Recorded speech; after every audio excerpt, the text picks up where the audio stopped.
Our next session is going to take us deeper into AI and how it's moving beyond content creation to reshape how agencies operate. It's not just a brainstorming tool anymore. It's really becoming part of the backbone of how our agencies plan, execute, and deliver for clients. So we've got James Hanson here today, up from Nashville. He's a COO and partner at Current Marketing Solutions, also on the board at AMA in Nashville. And as he likes to say, he's also the chief prompt engineer at Current Marketing Solutions. He spent more than 20 years helping brands and businesses find smarter and more effective marketing solutions. And his background is one that blends storytelling, strategy, and data, and has a deep experience in everything with behavioral insights and creative campaign design. He's helped shape strategies for some of the industry's largest financial institutions, and holds his degrees in history and English from SUNY Brockport, and has his MBA. And he has a really uniquely well-rounded perspective on where marketing meets technology. So please help me in welcoming James Hanson. Thank you, Kayla. Appreciate it. And thank you to the guys from BidMonster for making this sweet setup. And if I had known the degree of scary that was going to be here today, I probably would have also shared in my bio. And this is going to mortify my CEO, who's also here in the back. That I am also the bass player and singer in a band called the Creeping Cruds from Nashville, Nashville's premier horror rock band. You guys have heard of us, right? Right? Amazing. It's all songs about Frankenstein and zombies and vampires, and we just did our big Halloween show. Y'all missed it. That's okay. Is this clicker actionable? Does this work? Oh, so I'll use the keyboard. So thank you again for having me here. As Kayla mentioned, she went through a huge intro, and this is the most dense slide you're going to see today. I promise. It's ridiculous. This is, basically who we are as an agency, which I like to say the greatest strategic marketing firm in the history of ever. Current Marketing Solutions, we're based in Franklin, Tennessee. Both my partner Lori up there and also back there, who's watching today. We formed the company about 6 years ago after coming out of corporate America, which felt like a living nightmare. That's my marketing scary. We still, of course, have clients that operate in that space. So at least once a week, I get reminded of the minutia of, can we change that blue to this blue, or can you move that line up a little bit on a live call that they're paying for our time anyway? So it's been great to move into the entrepreneur space and into the agency space, and it has been amazing, and I love it. And this is just my own shameless self-promotion, because I assume you guys will all get the slides after this. You can read this entire thing in great detail, as I'm sure you will. So what I've been asked to talk to you guys about is AI distinctly from our agency experience. We are a small agency, again, 6 years old. We got right now 4 full-time employees. We've had as many as 9 and as few as 2 during our existence. We scale up and down based on client demand. And one of the things that has really helped us be more efficient over the last 2.5 years is the use of AI. And what we've realized over the last 18 months is that it is more than just a content partner or a content generation tool. It needs to be something that informs your entire agency operation and enterprise. So how many people here today work for or own small agencies? Okay, so this will be, I think, distinctly relevant on that side for you. If you're not using some of these tools and techniques, this is a great way to get started. And then how many of you are at I would say, corporate job, basically, where you have access to AI tools, where the company is like pro AI? Okay.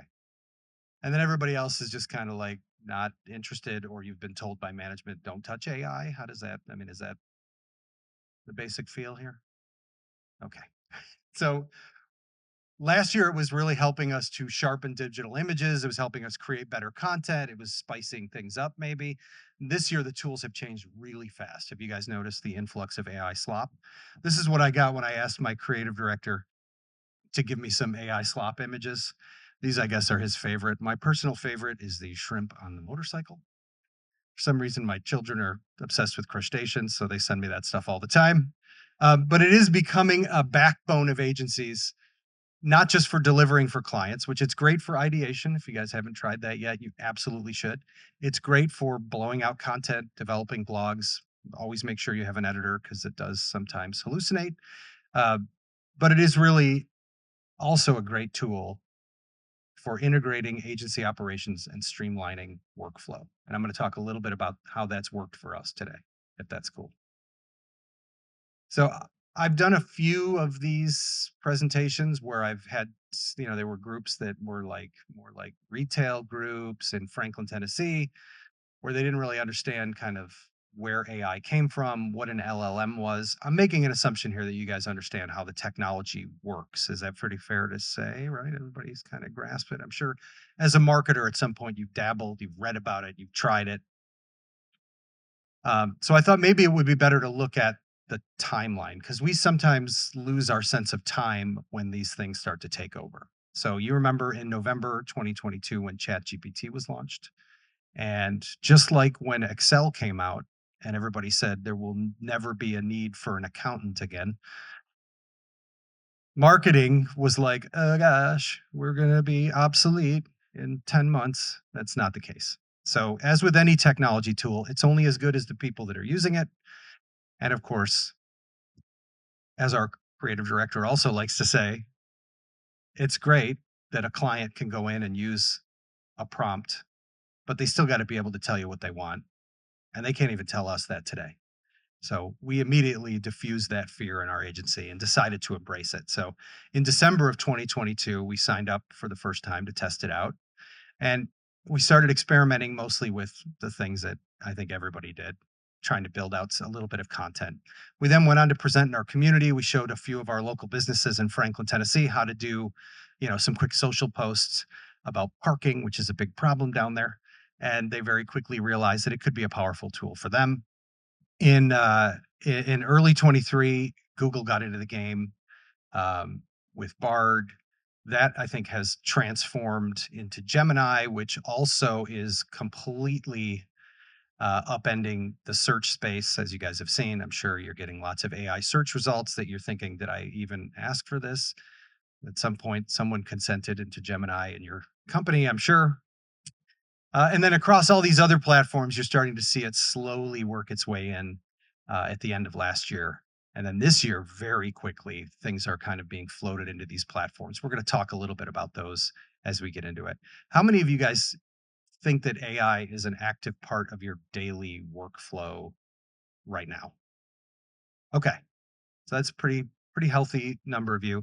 What I would hope is that everybody can raise their hand after this and say, I've got a way to work it into my daily workflow, or I'm not afraid of it anymore. That's really what we're looking at, right? How many of you guys are afraid it's going to take over the world eventually? Yeah, yeah, I feel that. Yep, yeah, yeah. Also, as an aside, when I write prompts, I'm super polite because I figure if anything else, I'll be pushed off a cliff last.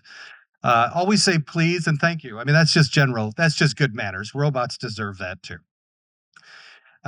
So again, the idea here is how do we get from just prompts to process, because that is where a tool like this can be the most effective. So early AI was all about drafting blogs and helping us with some ad copy, tightening things up, developing ideation. Today there's a lot of data analysis that we use AI for that is not always 100% right, but it is very helpful in helping us think. And then how do we get this into full campaign automation, leveraging outside tools like ChatGPT with the ones that are already embedded and inherent in some of the platforms that you're already using? And we had a meeting this week with a local group in Franklin, and one of the ladies there was formerly at a company that developed some AI and robotic tech.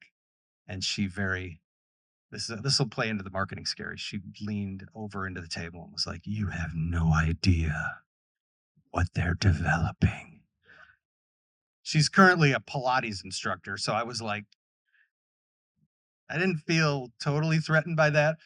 But the reality is that there's There is a level of commerce and imagination that's coming together here that you got to wonder, like, where is this going to go? Some of this doesn't feel like what I thought 10 years ago AI would look like, but at the same time, I think it's headed in the right direction, not the wrong direction yet.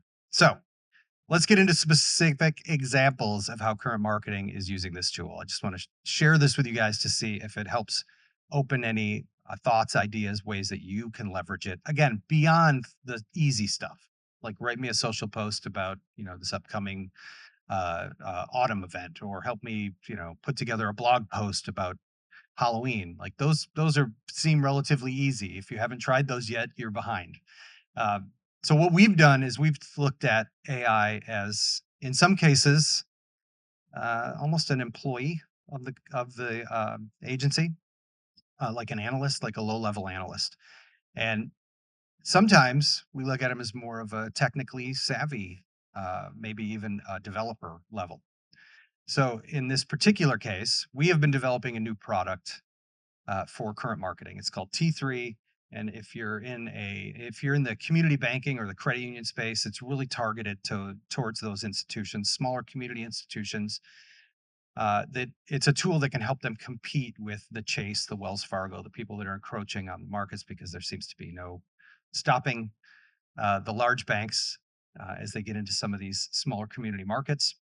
And it's a targeted and tailored program that will help you find lookalike customers to your most profitable customers, right? And in order for us as an agency to find good prospects for this program, we have an ICP for these institutions. We know that we want banks that are about $1 billion or more in assets. They've got maybe 7 to 15 branches, good target. There are, I don't know, roughly 4,500 probably institutions across the country that would probably meet similar criteria. So what we did is we said, how can we build a tool that can help us build a sales process to find, target, and start speaking to these? And the first thing we did was we went to ChatGPT and I explained the process I used to go through 15 years ago, which was looking at books full of bank information. If anybody remembers these guides that came out every year from the FDIC and from private companies that would put them out, they would send you a directory that had all the banks and their asset numbers and branch counts and all that fun stuff. And we would go through that and we would try to figure out who's a good target. And then maybe 5 years later, FDIC opened up their database so you could go in and look at all this information. That still took about 4 to 6 hours for an analyst to go through and try to understand, who are we looking at? You got to export the data. You got to put it in something you can actually read. Well, now I asked ChatGPT, I said, here's my process that I went through, very manual. What would you do to streamline this? And right off the bat, it gave me 3 or 4 different things. And one of them was, let's create a Google Sheet where you can API directly into the FDIC database. And I was like, cool. So to help me figure that out, I didn't understand Sheets. Anyone that works with me at the agency will tell you I don't like Google Sheets. I like Excel. I know the shortcuts. I know how it works. I can make a pivot table, 2 seconds. Sheets was a whole new thing for me. So I had him explain to me how to do this. And there is something that's akin to macros. It's called apps, scripts inside Google Sheets. He wrote the Python code that I could then drop into the sheet. Then helped me figure out how to get an API key from the FDIC, which is really easy. I think I was just scared. And where to plug it into the script. And then I said I would like to be able to select by state and by asset size all the institutions that are good targets for my program. I would also like you to do some calculations for me. I would like you to help me look at their asset size and figure out how many accounts they probably have.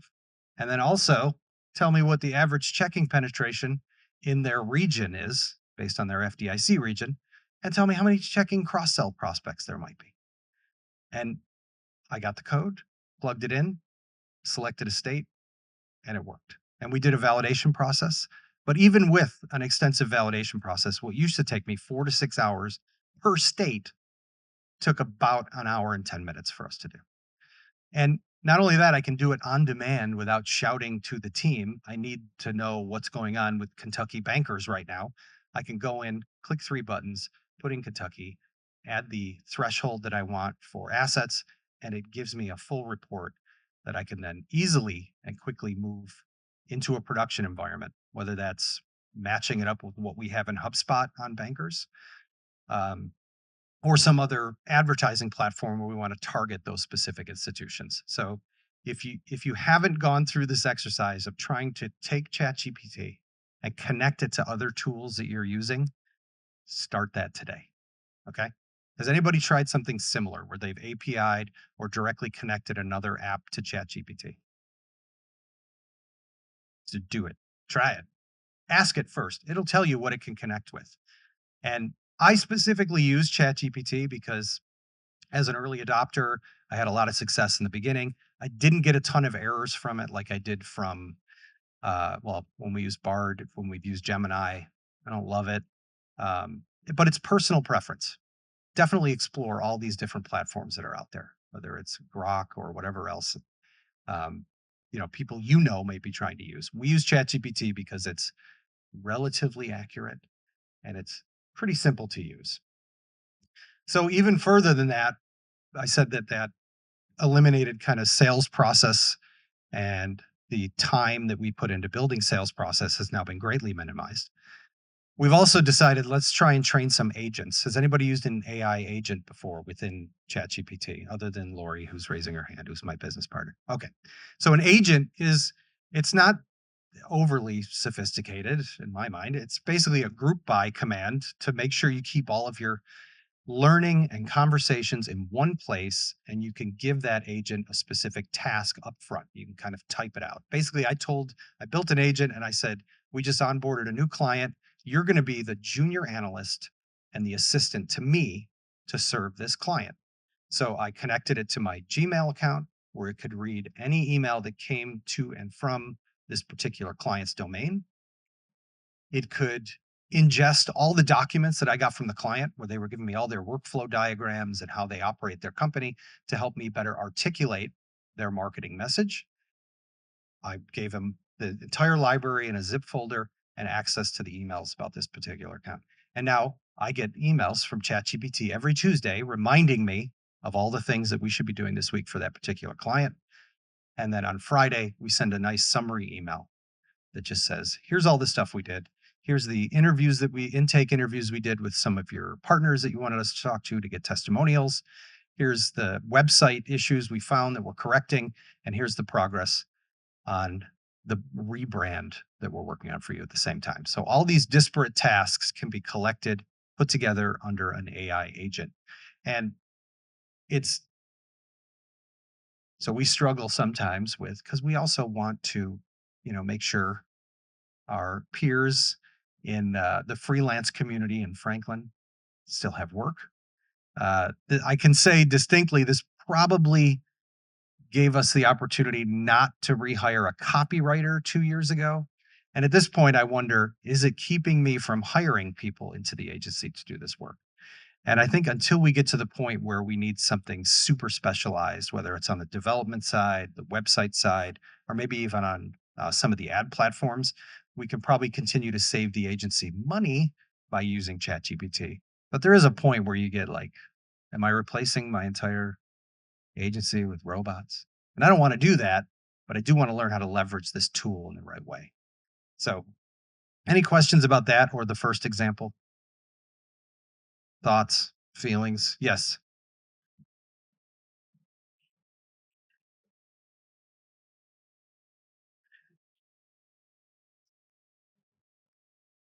Yeah.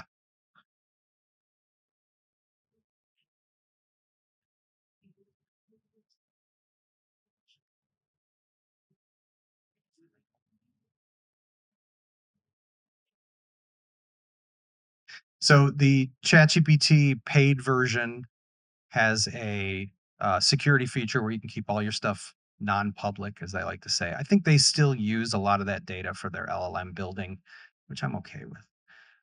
But they don't share it with the broader user base in the ChatGPT sphere. We do have a technology slash third party data waiver that's in our uh, terms and conditions that, according to our attorney, covers this particular use of ChatGPT. And it's still nascent for us. Like this is the first time we built an agent specifically for a client uh, and fed it information in that way. So I'm sure we'll look at that after this and decide, did we expose ourselves in any way? Is there any liability issue here, and tighten up those terms and conditions? But that would be the only thing that we would maybe do different. Yes.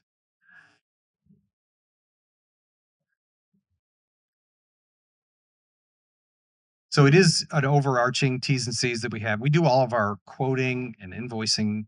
Well, we do our invoicing through QuickBooks, but all of our quoting is done in HubSpot because we're a HubSpot shop.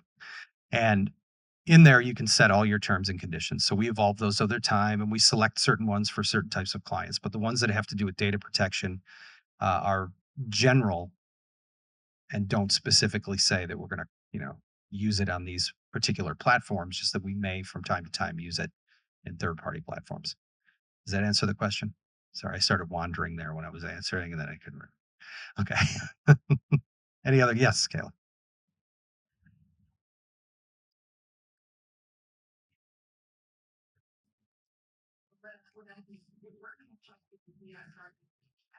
Yeah.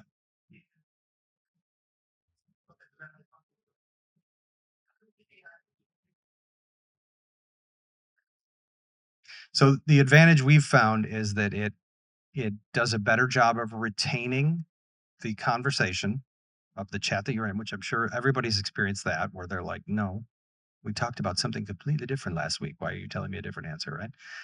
So it does a better job of containing that and grouping all of that together. It will also, when you create an agent for a specific topic, it'll look back at your history of your chats and it will tag them and move them into that category. So it does a good job of organizing the information. And it does a better job of keeping outside assets that you put in. Like sometimes I would put in a chat, I'd say, hey, here's a document from a client, or here's a legal document that we received from a client. This is a great example, right? An NDA that you get from a client. You drop it in there and you go, tell me what benefits me, what benefits them, what's the red flags. And if you go back a week later and say, hey, I forgot can you also check this other provision? And he's like, what are you talking about? I've never seen that document before. So you got to re-upload it. Like with the agent experience, we've found less occurrence of that.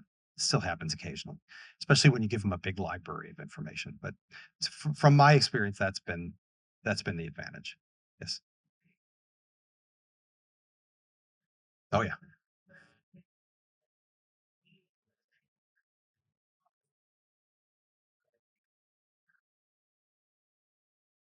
It's basically agent to chats. I don't know that there's a sub like a project.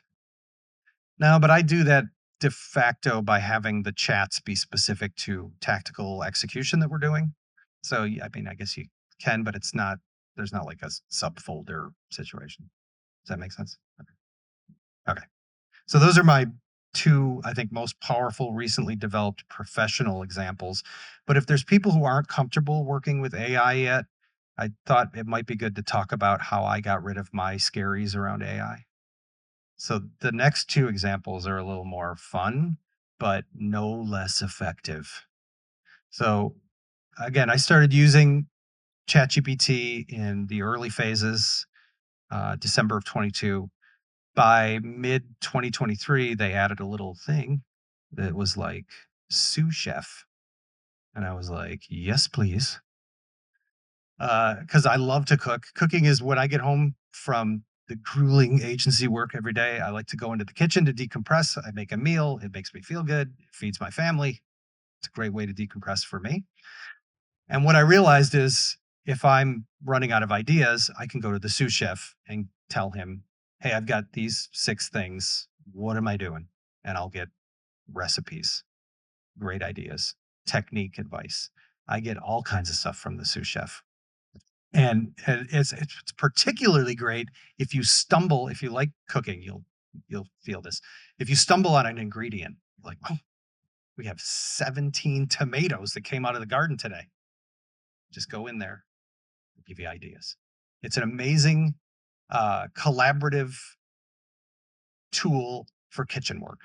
So if you enjoy cooking or whatever it is, gardening, anything, start using it for something in your personal life because you will start to understand the way that it gives you information, how actionable that information is way more quickly than give me a marketing strategy, that takes time to develop and roll out. This is the immediate power of an AI tool.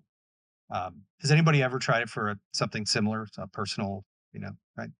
I mean, you felt the same kind of thing, right? You're like, oh, um, even to the point where, beyond meal planning. Um, I mentioned I'm in a stupid rock and roll band and have been most of my adult life. Um, it's a great place to go to explore new opportunities with art. Like if you're creating something, I'm sure you guys have heard of Sona and the new tools that have come out. It's causing a huge ruckus in Nashville for songwriters because an AI, superstar came out of the woodwork and got signed by an agency. But the tools are great for that sort of stuff. They're good for kind of specking out either creating, whether it's visual art or audio art. It can really help you work through some of the process that sometimes a collaborator can help you with, but if they're not available, you can work through some of those things. It's great for historical and political conversations. You ever feel frustrated with stuff in the news sometimes? Like all of us sometimes do. You could talk to ChatGPT about it and you learn things like, oh, some of these things have happened. There are precedents for this unprecedented moment in history. So it's a great way to develop not just the professional side of things, but it can also help you develop your personal taste, your personal style, and it can help you to understand the world a little bit better. So I think that, again, remain polite when you talk to ChatGPT. Make sure you say please and thank you. And it will really give you that back. Has anybody noticed the flattering nature in which AI tools will talk back to you? Yeah, I love that. Sometimes I ask it to tell me my hair looks nice today. So, one of the things we were going to talk about today, too, in addition to my own personal experience and professional experience with these tools, is how can you guys start to use them so that it's not so scary and it's not something that you're worried about in the future? So, the good news is you're probably already doing it, even if you don't know it. One of the things that's happened over the last year is this full on, like, we're just putting this in everywhere. We're trying to figure out how to use it on every existing platform. So, has anybody used Salesforce in their shop? The Einstein GPT, I haven't tried it, but I hear things about it. We do use HubSpot, what I think they originally called ChatSpot, and now they're calling it some other thing. I can't even remember what, but there is an AI tool in HubSpot that I noticed last month the enrichment side of it launched for one of our clients. Because again, it's all based on your pay level with a lot of these. They're trying to add this value layer in there using AI. But that has definitely been an interesting new little enhancement for data enrichment that I'm kind of excited about. We're going to see how that proves out before the end of the year. Anybody using Google Ads platform? And you've tried Performance Max? No?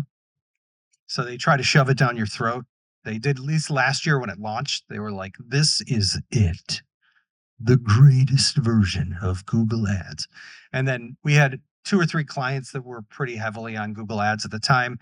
And one of them was like, we want to try this. So we turned all of their stuff to Performance Max and it was a disaster. Their results plummeted. Now it performs way better.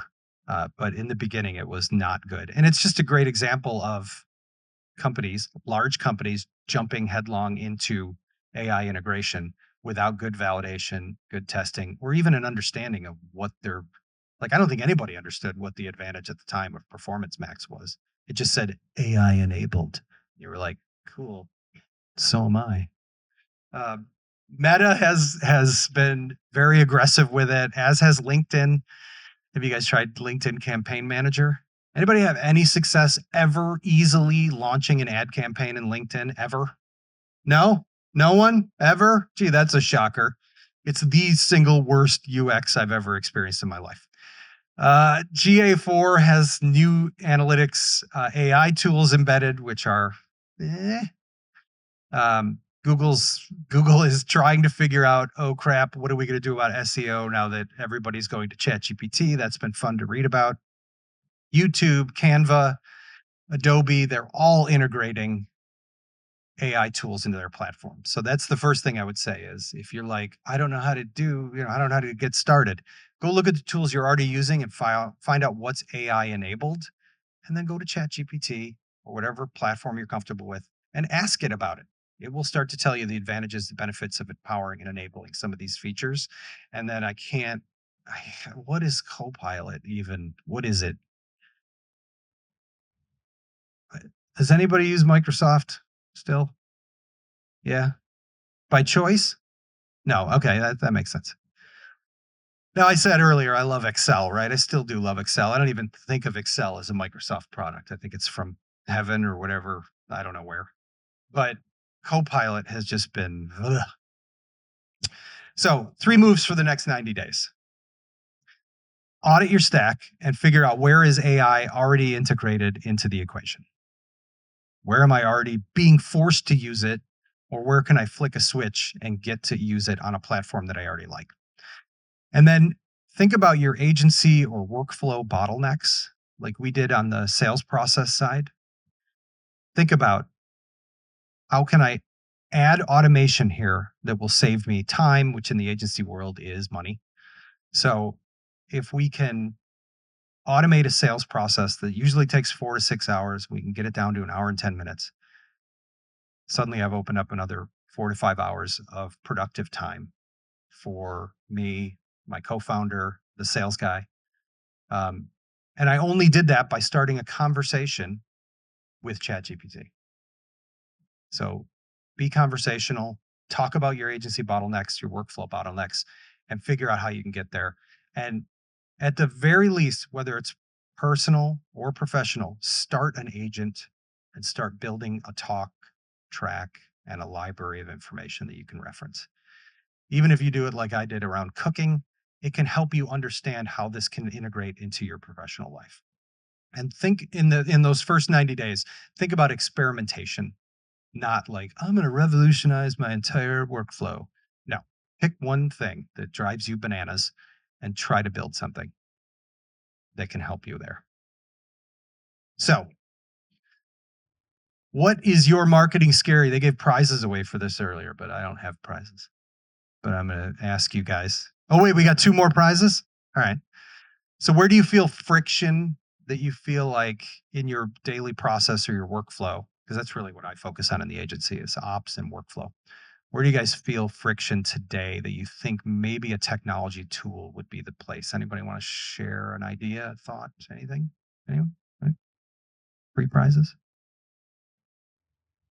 Nothing pops up. Nothing comes top of mind. Because we have certainly the sales process to me, which is the most daunting. That's why we started there when we built that, because I've never been a good prospector. I'm not a good front of the line sales process. Like I can close a deal, no problem. But finding deals, that's very difficult for me. So that's why we started focusing on that end of the process. That was our biggest exposed and friction point. Um, but there's other things in our agency. We recently discovered, anybody use Fathom? Really? All right, this might be the most valuable tip you get all day. So Fathom is an AI agent, I guess. What would you call it? AI tool that you can integrate into your meetings. And I can tell you technically what it does, but I'll tell you the benefit first. I don't write down meeting notes anymore. I'm fully engaged and watching my client talk and actually listening to what they're saying rather than trying to create shorthand for what I'm going to have to do later. Because Fathom captures a recording of the video and the audio. It does a list of the entire transcript of the meeting. It does key takeaways. It will tell you what you committed to. It will tell you what the client committed to, all in a little digest email that you get literally 30 seconds after you close the meeting. So it's like having an assistant taking all the notes and all the warts and everything. It's great if your client says some stuff that you know later you can blackmail them on. Kidding. Has anybody ever tried a tool like that? I know there's a couple other ones out there, but so there's what was it? We actually experimented with a few other. I can't remember what they were called, but yeah, yeah. Okay, Otter, and there was another one too. What was that? I can't remember. Not important. Yeah, but we found Fathom to be the most integrative and I think gives us the most output when we use it. And we recently discovered there's an Asana integration. Is anybody using a workflow management tool in their agency? So Asana is a great workflow management tool, and you can click a button to have it create those follow-up tasks. It'll create one task, but still, all that stuff moves over into the environment where your team can work on it, where you can collaborate on it. So try Fathom. I don't even know how much it costs because we used it free for a month and we're like, we can't go back. I can't unsee this. Like, I gotta now commit. So Fathom is a great tool.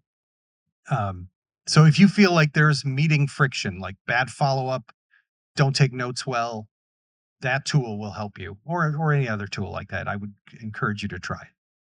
And then you can pull. It's great to pull the transcript out and give it to ChatGPT and say, "Tell me what I missed," and it will tell you. Um, so again, meeting notes, those kind of things. What other tasks do you think AI should be able to take off our plate? Any ideas? Because I want some more ideas too for things that I can create. Anybody? Oh, yeah.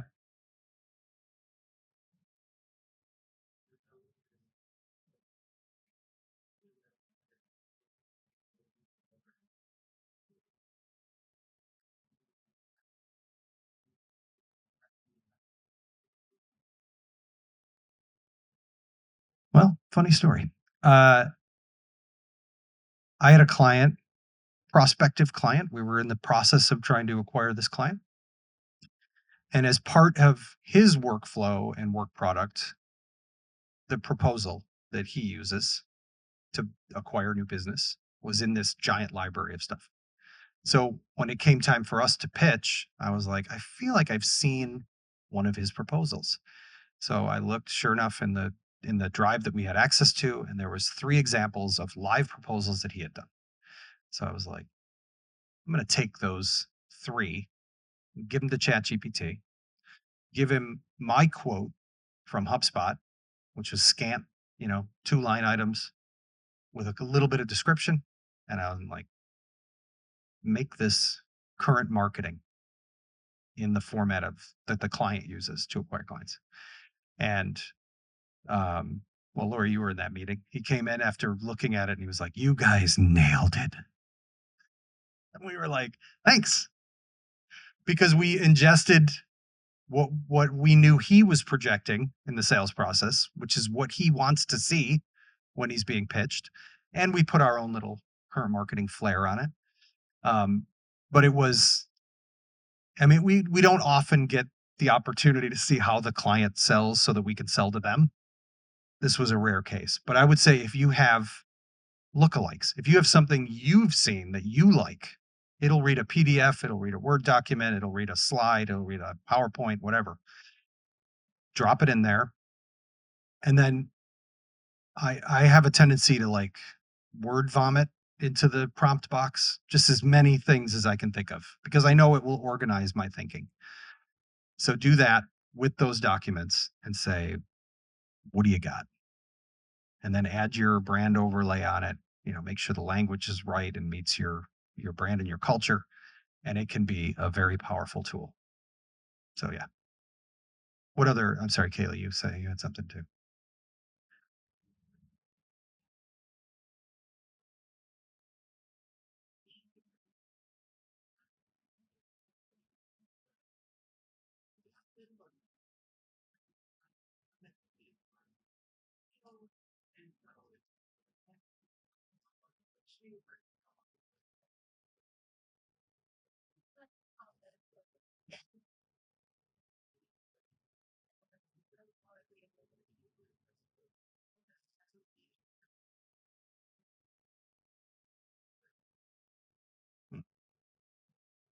It does. I mean, that's the struggle, right? We don't want to overwhelm our people, but we also don't want to wring the value out of them, right? So how do you find that balance so that you're not running people off, but at the same time you're coaxing good work out of them, right?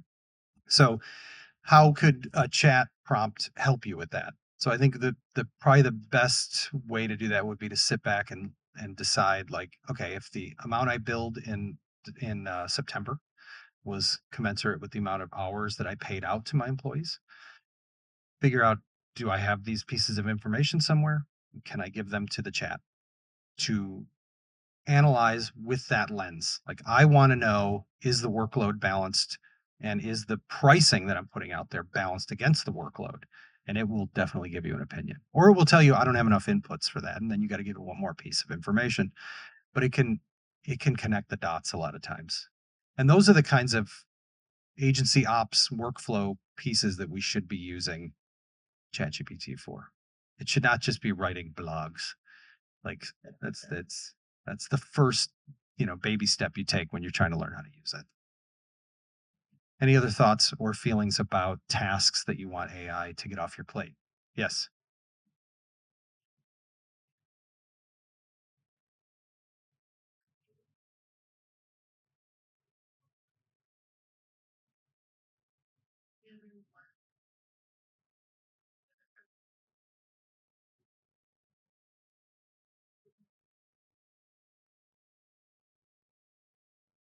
Mhm.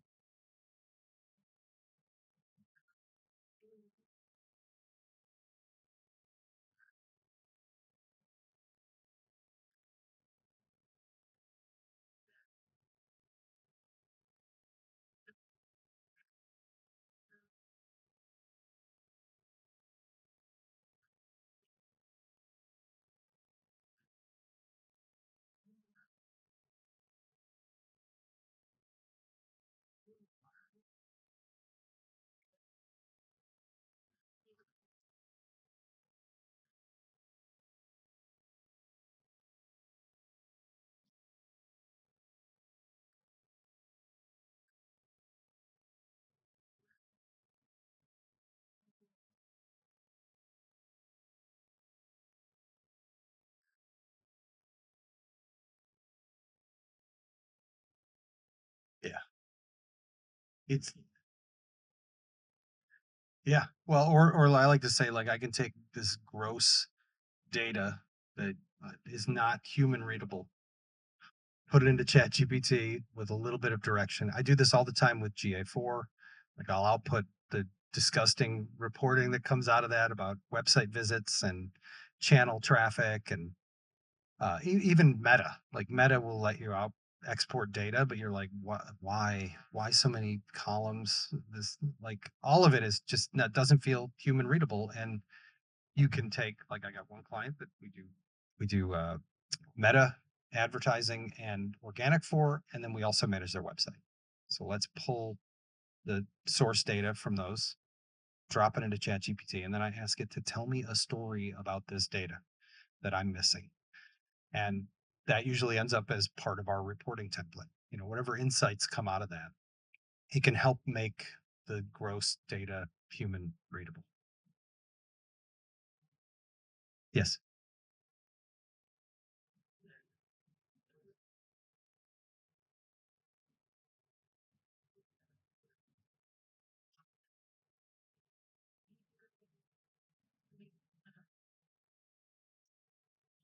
Yeah.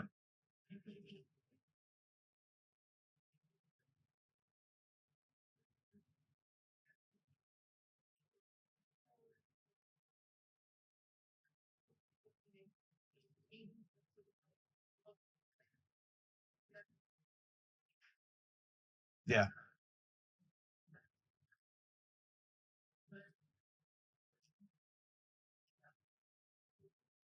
So I think Adobe has a tool that is supposed to work that way, and I don't think they're there yet. Has anybody else ever used a tool that does aspect ratio output versioning? Which tool are you using?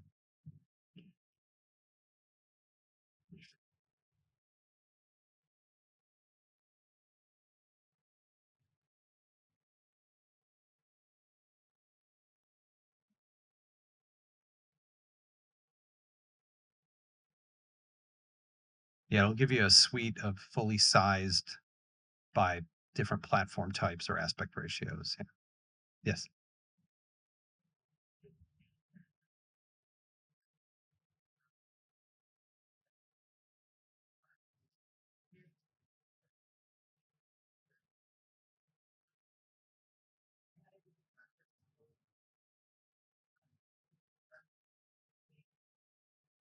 Yeah.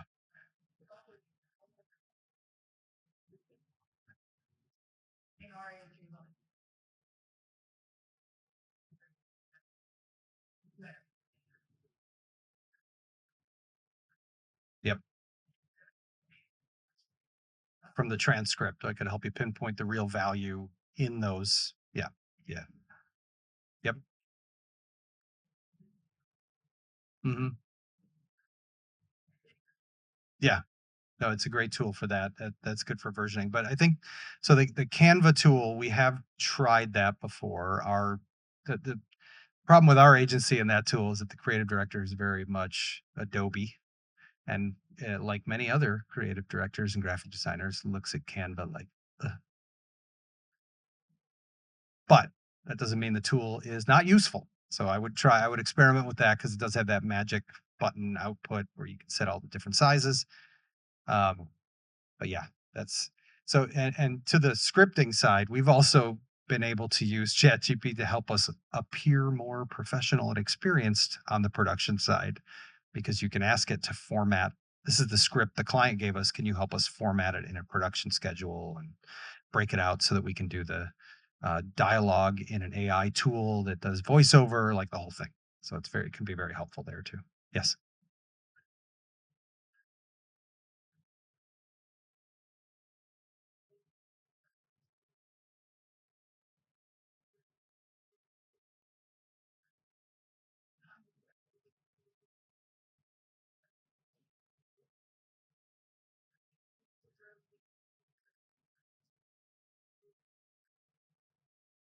Yeah. We I, I think we end up doing a lot of it manually because we haven't been totally satisfied with those tools yet, but they'll get there. I mean, that when you think about what's going to happen in the next year, I think it's going to be way beyond that. But maybe in the next 6 months, 3 months, they'll start to figure out how to do good version control, version output from those different sizes. So, any others? Come on, give me another. Give me another. Yeah, yeah.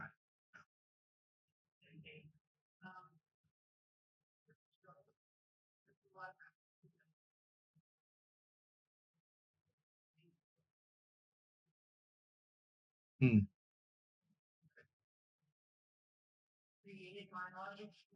yeah,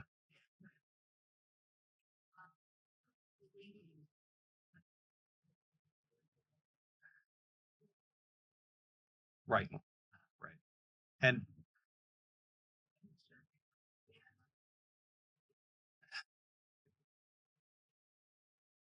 I think the experience that we've had with Meta at large is that I never trust anything, right? I mean, it's janky and clunky and not easy to use. And I think for the clients that we have that use paid, we spend a lot of time building the audience. So for them to just basically put a button in there, it's like, just trust me, I got this. It's like, do you though? And then so I think that hasn't even we haven't really even entertained that kind of level of automation with them yet. So I think you need to test it. You need to pick a client that's willing to split their budget between the two and try it, but I just can't trust anything they do. Yeah.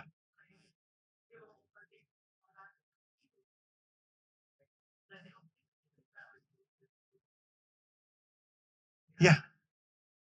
Yeah.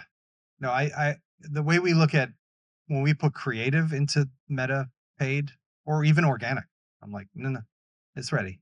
I don't need anything. I don't need overlays. I don't need closed captions. Like we made accommodations for all that in advance. Just do what I'm asking and present the right, copy. That's all I need from you. I don't need you thinking, which I know is counterintuitive to the entire presentation that I just gave. But there, I guess that's the point. Trust AI in certain circumstances. How about that? Yes.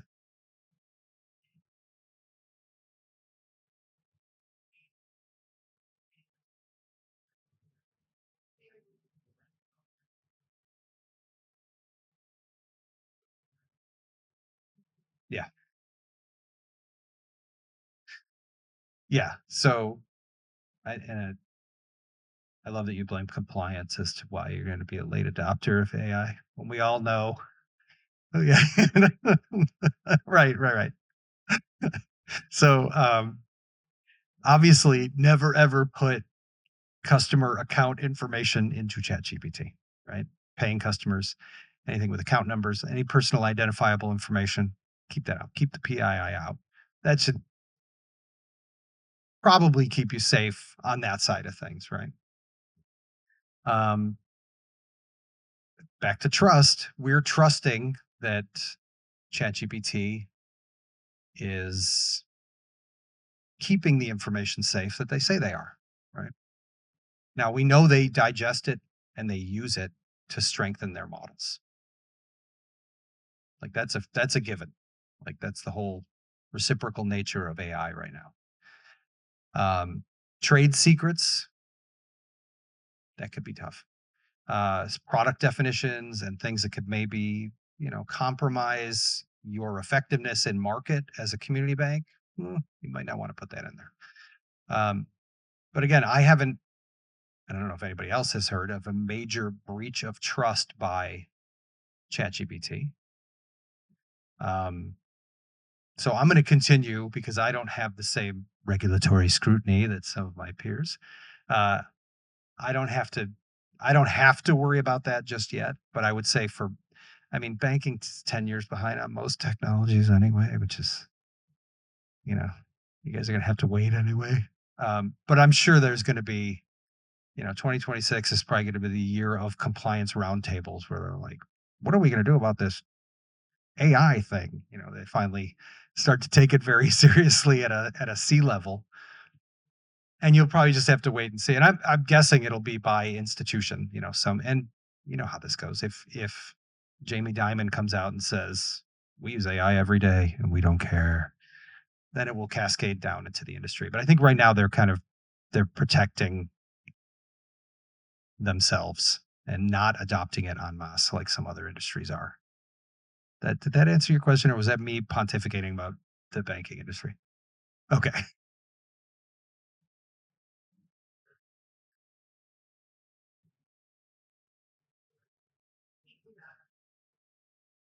Right. Yeah, I think the best way is keep the distinct customer information and the PII out of it. Use summary tables. You can get the September's account openings report by product category with balances.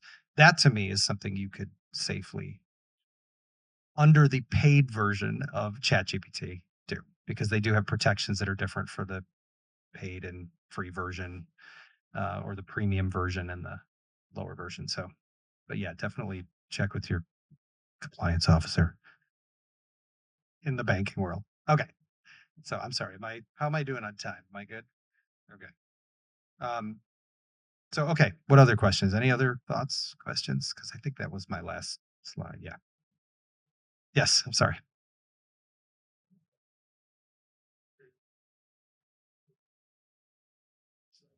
I'm sorry.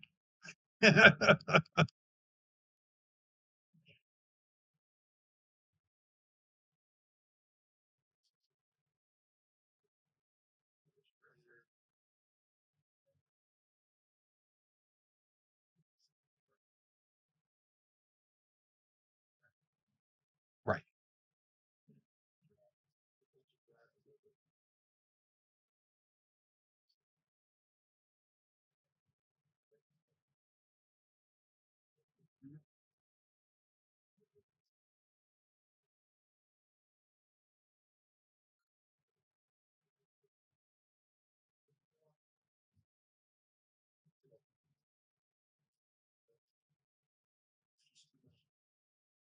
Yeah. Yeah.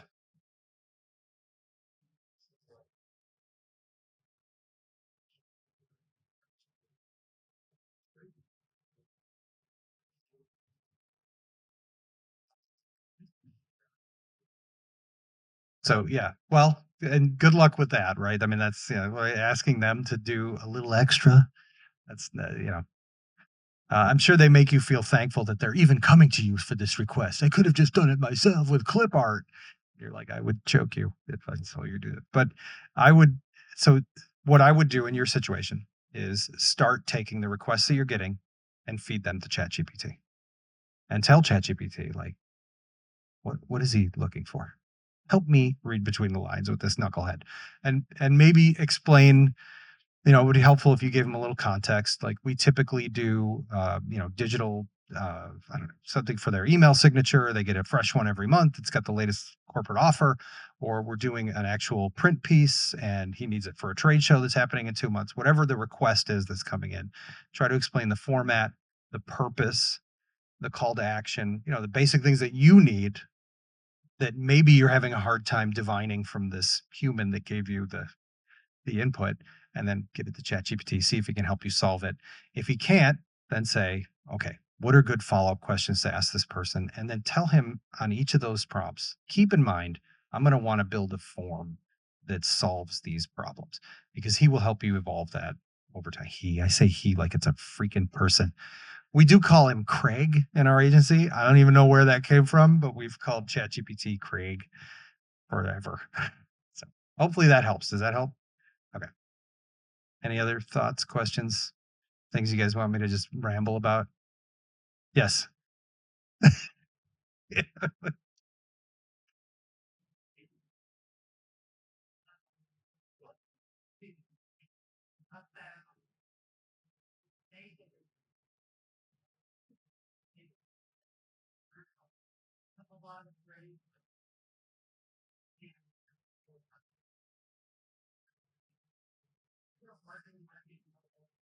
Right.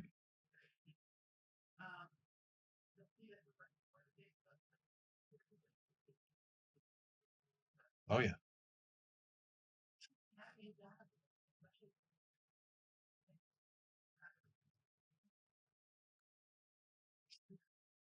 Oddly enough, in the early days of our adoption, we had a client at the time that was a bot detection um, software. So when AI started, we had started using it in the shop a little bit just to try and figure out what it was. And this is probably early 2023. They pretty much came out and said, we don't ever want to hear that you're using an AI tool on our work. And which is ironic because 6 months later we didn't. We outsourced all of their writing to an individual that we know and trust that knew their industry like the back of her hand by the time she was, 2 or 3 months into it. And this was well in a year into our relationship. They came back and accused us of using AI on a piece. And we said, no, we had a human write that like we do all your stuff per your request. And they said, well, we ran it through a detector. And I was like, what kind of detector? An AI detector. And I was like, isn't that inherently an AI tool? So anyway, they broke their own rule. So you do run into this, especially depending on the industry. I mean, you can imagine these are people who built their company to fight against automated bots at the time and now AI. So we came to a compromise with them that was like, we are using humans per your request. And we also ran, stuff through the AI detector that the human wrote, and it said that AI wrote it. So don't trust the detectors. Anyway, that feels like a sidebar to your actual question. That was more of an experiential.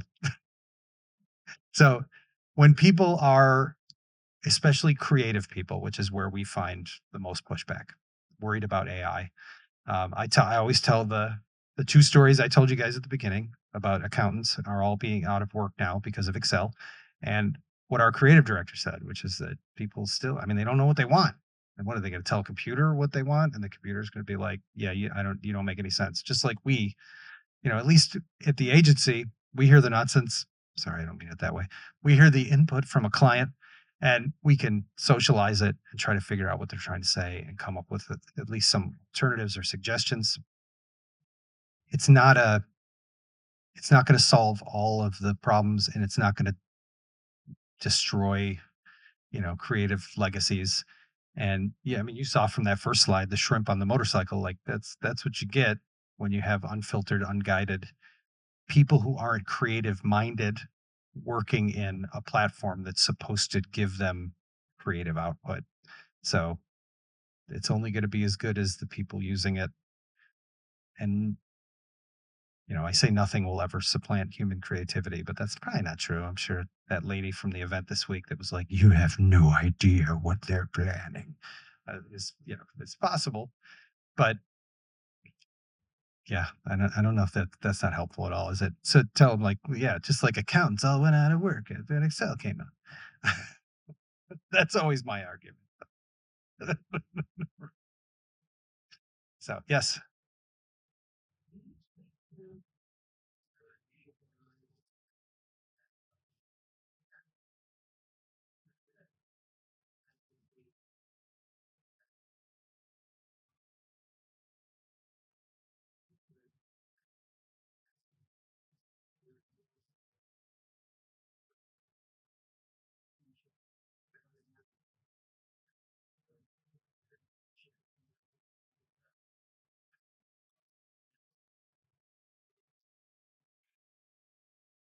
So we did do some experimenting early on when ChatGPT launched. There weren't many alternatives at the time. And so we kind of hitched our wagon to that early. And as we've gone through, I've relied on my team to tell me. Like for a while, we were using Jasper.ai, which I don't even know if that's still a thing. Um, it was another early AI platform that also integrated images and text prompting. It wasn't great, but we tried it for a year. We tried to figure out, is there a place to put it in our workflow? It was relatively inexpensive.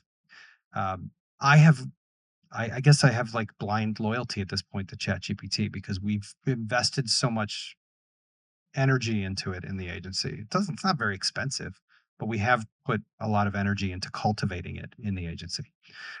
Our creative director has uh, Grok. He attempted to use that for a few projects, wasn't happy with the outcome. We all feel like we're being forced to use Gemini because it's part of the Google architecture right now. So we don't really seek out projects to work in Gemini. We sort of end up, every Gmail you go to try to reply to a client, it's like, you want to say this, don't you? And I'm like, no, stay out of my head. So we haven't, I think, extensively vetted other platforms to the degree, and maybe that's something we should do. I don't know. I'm very satisfied with what I get out of ChatGPT, but I don't feel like I'm asking a lot of it. I mean, it's more like ideation here and there, tighten up some copy here and there, and then those kind of in-depth projects that I feel like it's more like having another resource to help me with. I'm not thinking about it, I guess, like AI. I'm thinking about it like I got a developer and a strategist who's helping me with this. I don't know if that helps.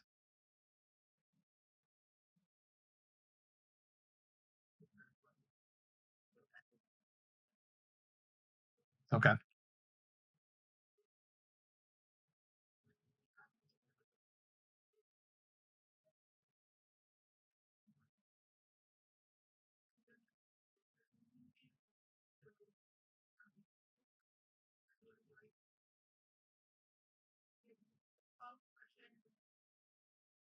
Mhm.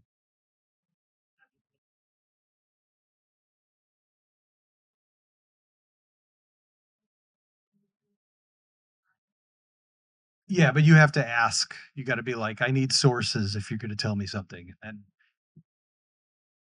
And like 10% of the ones you get from ChatGPT are dead links. So it's not always the best. It definitely has its flaws.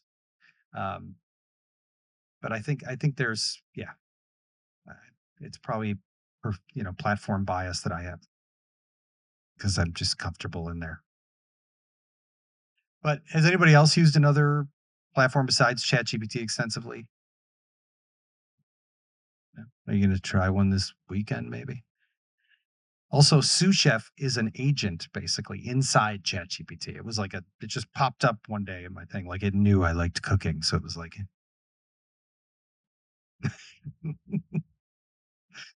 any other thoughts, questions? How am I doing on time? Am I okay? Do I have to soft shoot for a minute up here? Or did I do okay? You guys eat lunch next? Is that what happens? Oh, I love the pre-lunch crowd. That's my favorite. Well, thank you guys. I appreciate the opportunity. And thank you, Kayla.